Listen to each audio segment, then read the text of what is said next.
বাংলাদেশে ফিরছেন প্রাক্তন প্রধানমন্ত্রী শেখ হাসিনা। আওয়ামী লীগের প্রতিষ্ঠা দিবসে কি চূড়ান্ত হয়ে গেল বাংলাদেশে হাসিনার প্রত্যাবর্তনের একেবারে দিনক্ষণ?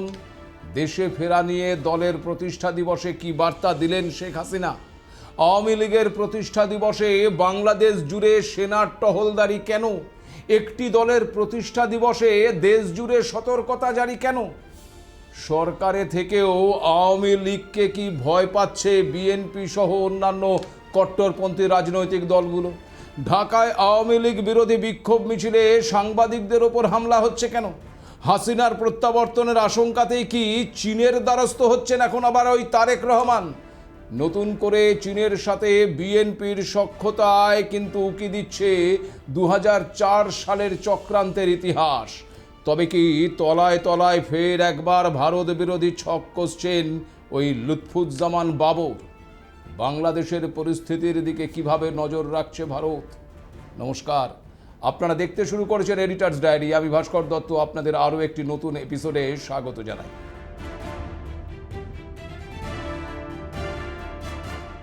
23শে জুন ক্যালেন্ডারের তারিখটি নানা কারণের জন্য উল্লেখযোগ্য।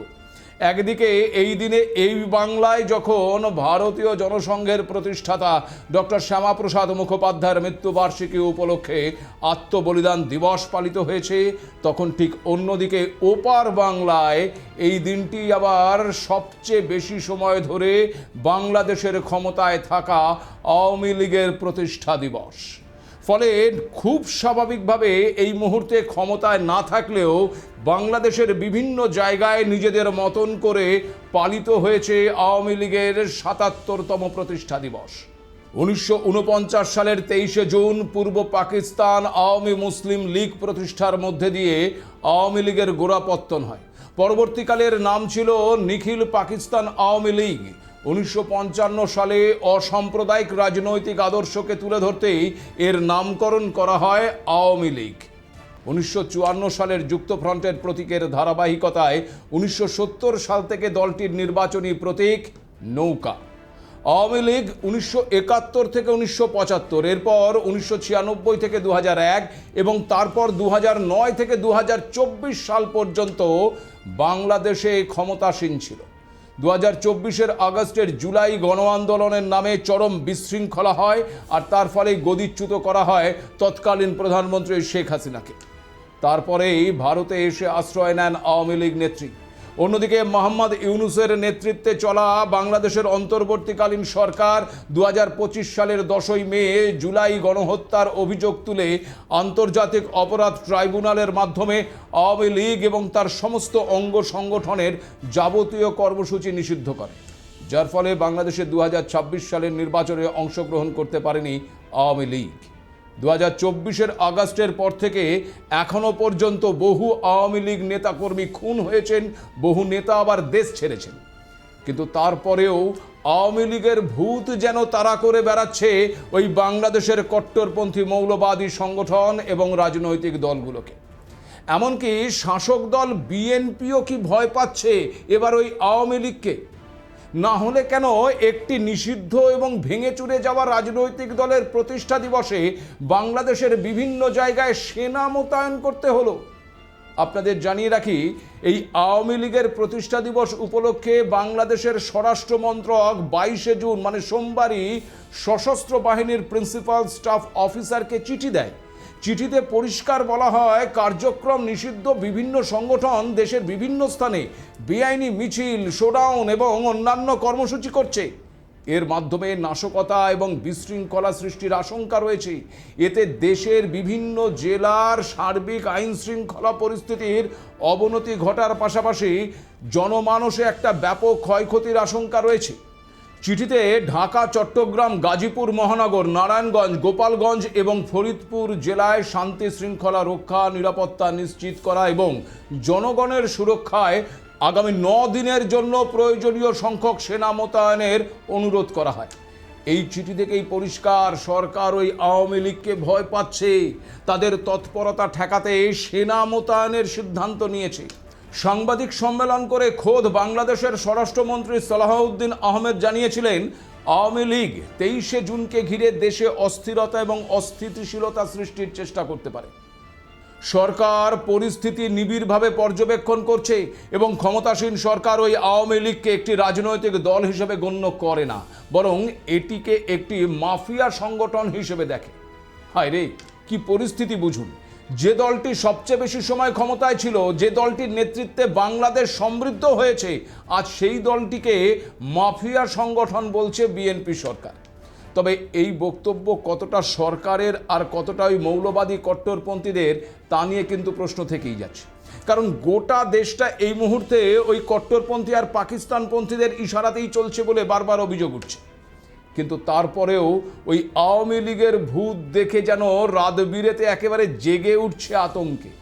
আসলে আওয়ামী লীগের এবং তার অঙ্গ সংগঠনের নেতাকর্মীরা গত রবিবার মানে 21শে জুন একটি ঝটিকা মিছিল করেছিল।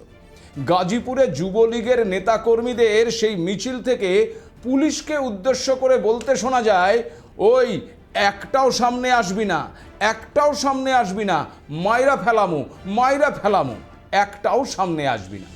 ব্যাস, আর যায় কোথায়? এই শুনে রীতিমতো পিলে চমকে যায় ওই কট্টরপন্থী এবং সরকারের, যার জেরে রাজধানী ঢাকা সহ দেশের 6টি জেলা এবং মেট্রোপলিটন এলাকায় সেনাবাহিনী মোতায়েন করা হয়। সোমবার থেকেই ঢাকায় অতিরিক্ত 18,000 জওয়ান মোতায়েন করে ওই ঢাকা মেট্রোপলিটন পুলিশ। তার মধ্যে যুক্ত হয়েছে আবার সেনাবাহিনী। এছাড়াও র্যাব এবং আনসার বাহিনীও সক্রিয়। রাজধানী জুড়ে 200টির বেশি কৌশলগত স্থানে পুলিশের বিশেষ ওই পিকেটিং ব্যবস্থা করা হয়েছে। জায়গায় জায়গায় চলছে তল্লাশি। র্যাবের ডিজি রীতিমতো হুঁশিয়ারি দিয়েছিলেন, যে কোনো মূল্যে আওয়ামী লীগকে প্রতিরোধ করা হবে। তবে শুধু সেনা পুলিশ মোতায়েন করেই ক্ষান্ত থাকেনি বিএনপি। রীতিমতো আওয়ামী লীগের বিরোধিতায় শহরের রাজপথে মিছিলও বের করে তারা। প্রকাশ্যে ওই আওয়ামী লীগের আস্থানা ভেঙে দাও, গুড়িয়ে দাও স্লোগান দিতেও দেখা গেছে তাদের। বিএনপির মিছিল থেকে দাবি করা হয়েছে, আওয়ামী লীগের ঠিকানা এই বাংলায় হবে না। আমরা সবাই তারেক সেনা।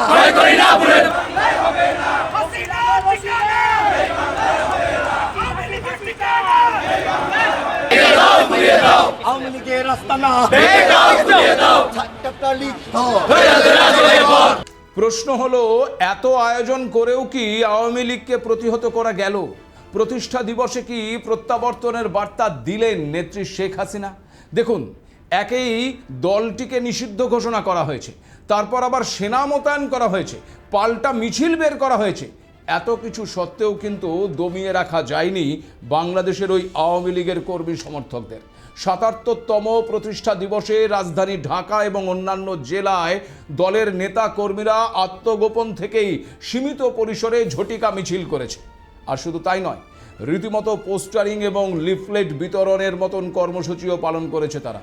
জানেন কি এই সমস্ত মিছিল থেকে কি স্লোগান দেওয়া হয়েছে?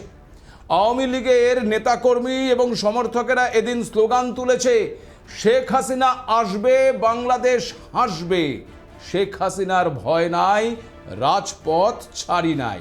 শেখ হাসিনা আসবে, বাংলাদেশ আসবে, বাংলাদেশ আসবে, শেখ হাসিনা আসবে, শেখ হাসিনার ভয় নাই, রাজপথ ছাড়ি নাই, রাজপথ ছাড়ি নাই, শেখ হাসিনার ভয় নাই, রাজপথ ছাড়ি নাই, রাজপথ ছাড়ি নাই, আমি ভয় ভয় নাই, জয় বাংলা, জয় বাংলা,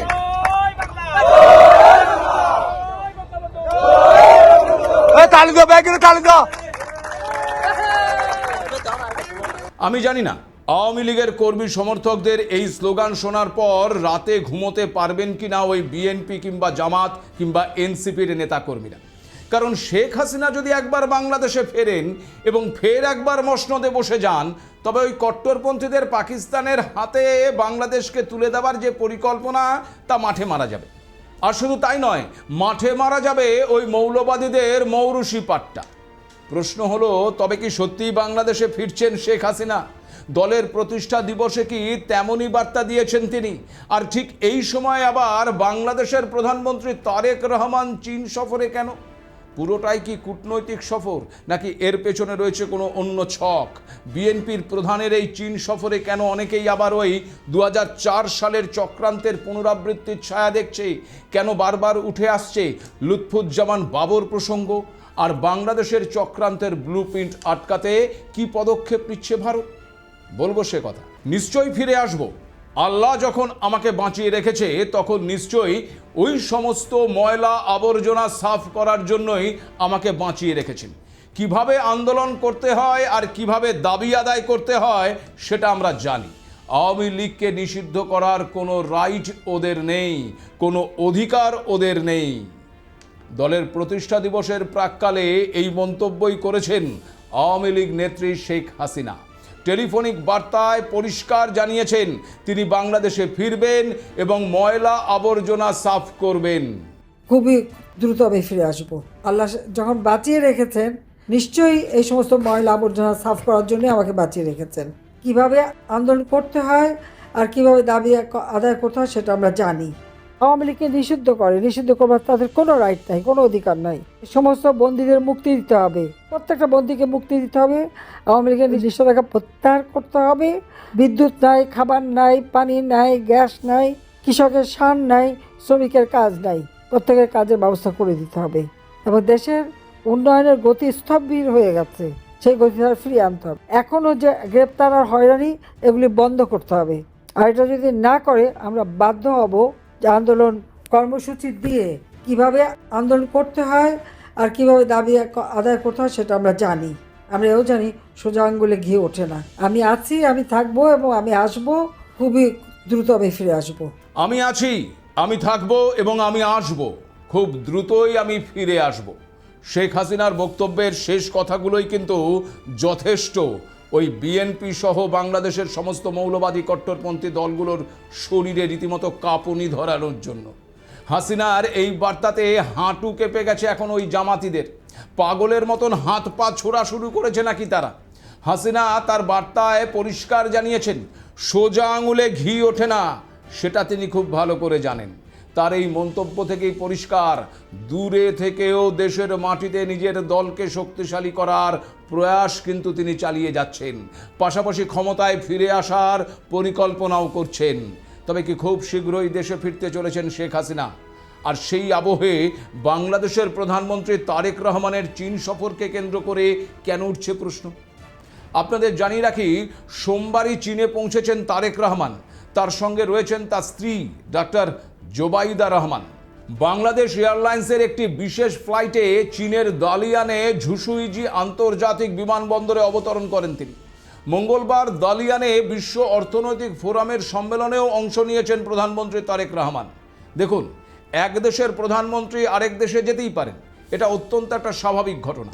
দুটি দেশের মধ্যে সম্পর্ক সুদৃঢ় করতে দেশের শীর্ষ কর্তাদের মধ্যে বৈঠক হবে, সেটা কোনো সন্দেহের বিষয় নয়।